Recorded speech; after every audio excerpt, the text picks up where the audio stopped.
Hey everybody, West Texas Stacker here. How y'all doing? Hope everybody is well. Hey, it's time again. It's time for another treasure hunt. And this one takes place right here in the hill country of Texas. It's a story about Jim Bowie and his lost $1 billion silver mine, written by Loyd Tackitt. Let's get into this story and see if it might spark some interest, and maybe, just maybe, it might be out there and it might be found. So as you can see here, I got a little bit of silver set out. Now, could you imagine $1 billion worth of this in a mine? Man, there would be something just to stumble across that, wouldn't it? So let's get into this story by Loyd Tackitt and Jim Bowie's lost silver mine. So the story goes, legends abound in the hill country. One of the older legends is of Jim Bowie's lost silver mine near Maynard. Bowie moved to San Antonio in 1828. By 1830, he had become a Mexican citizen, spending time as a prospector and land speculator. Famously, even back then, he carried his Bowie knife, and it was designed by his brother. Legend has it even the Bowie knife was formed from a meteorite. Bowie married Vice Governor of Mexico's daughter. One day in San Antonio, he discovered that Indians were trading silver, and it kind of sparked his interest. So, leaving his bride behind, he went to live with the Lipan Apaches to learn the source of the silver. Man, could you imagine? You're living in San Antonio back then. It was, still very much Mexico controlled, and you just come up on these natives that are trading silver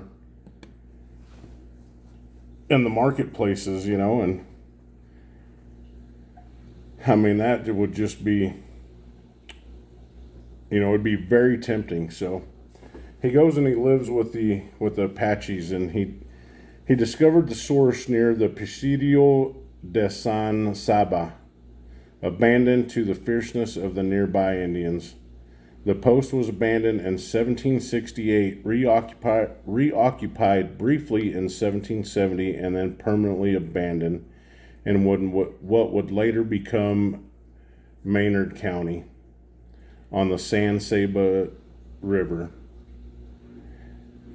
Gaining the Apache's respect as a warrior, he was adopted by Chief Olick's son, initiated into the tribe, and earned the right to work half the silver mine by agreeing to exchange silver for medicine, food, and, more importantly, boomsticks.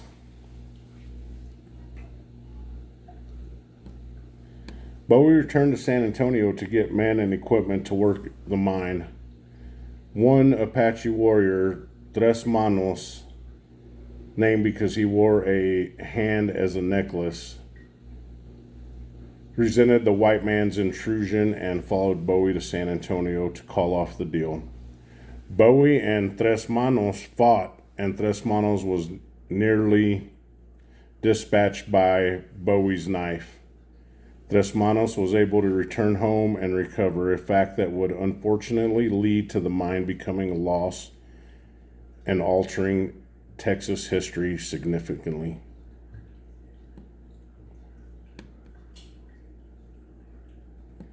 I mean, what a life it must have been back then, Definitely a rough life for sure.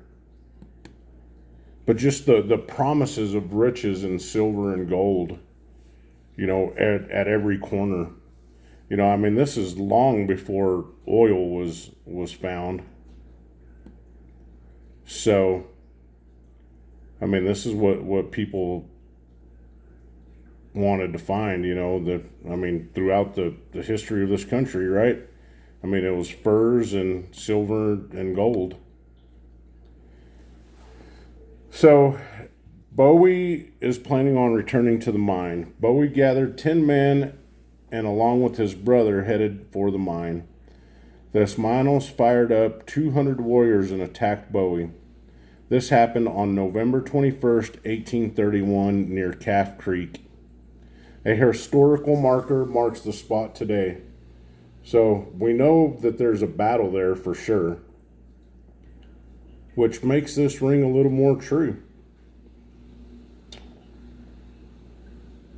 Bowie's outfit quickly built a breastwork of rocks and fought fiercely. The Seminoles set fire to the brush around Bowie twice, trying to flush out the men. Fortune and the wind favored Bowie, blowing the fire around and away from them. Bowie lost one man with several injured.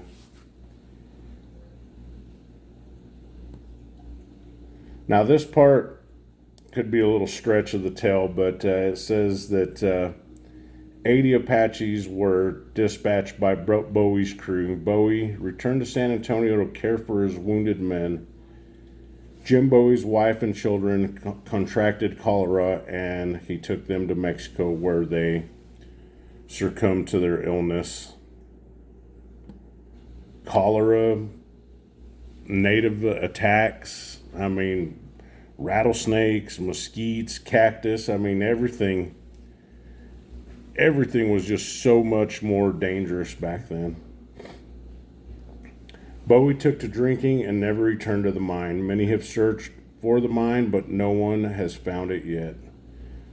To this day, somewhere near Maynard is, and in today's value, $1 billion worth of silver. There are many variations of this legend, and each variation carries contradictions of the other legends, perhaps the reason for the rich silver mine remaining lost.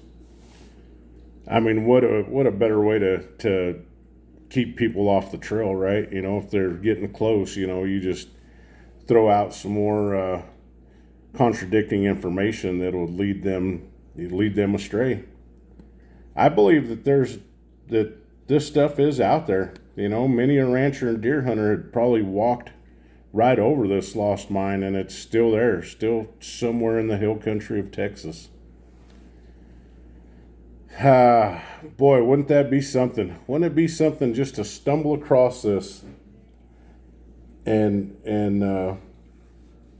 just pick it up, right? Leave in the comments, what would y'all do if y'all found a lost mine or a nugget of gold or a vein of silver, just anything like that. Precious gemstones. This stuff's still all over out there. One good rain in some of this hill country and back country, and who knows what it could bring to the surface. I hope y'all enjoyed the story. If y'all have any stories of your own, feel free to drop a treasure hunt challenge. Semper Fi, God bless. Y'all have a great rest of the week.